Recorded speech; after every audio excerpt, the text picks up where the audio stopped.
जो हजूर फरमाया ना कि मैं दसा ते कहन लगे सोने जे तुसी दसो ते कमाल ही ना हो जाए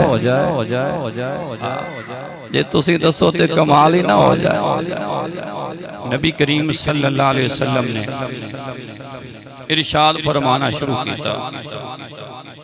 सरकार फरमाते ने तुसी मेरे कोल इस वास्ते आए हो, ए सवाल सुनी आया जे, तुसी इस वास्ते आए हो अपने घरों निकलिए ते काबे तक पहुंचिए ते जाके काबे दा मंजर वेखिए उत्ते की हो रहा है, कौन कौन आया ते किथों किथों आया ते सानू इहदा अजर की मिलेगा।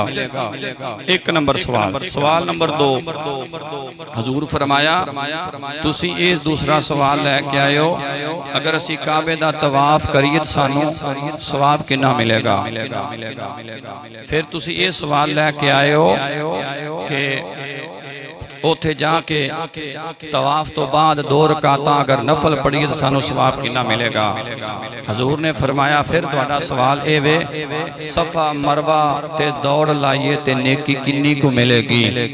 हजूर ने फरमाया फिर तुहाडा सवाल ए वे अरफा दे मकाम ते रात गुजारिए ते ओ नेकी किन्नी को मिलेगी।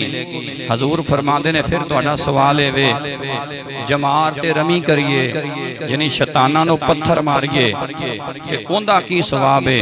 हजूर फरमाते ने फिर तुसी सवाल ए लैके आए हो कुर्बानी जो करिए ते सवाब किन्ना को मिलेगा। कुर्बानी जो करिए ते सवाब किन्ना को मिलेगा। ते फिर तुसी ये सवाल लैके आए हो तवाफे जियारत करन दा की सवाब है।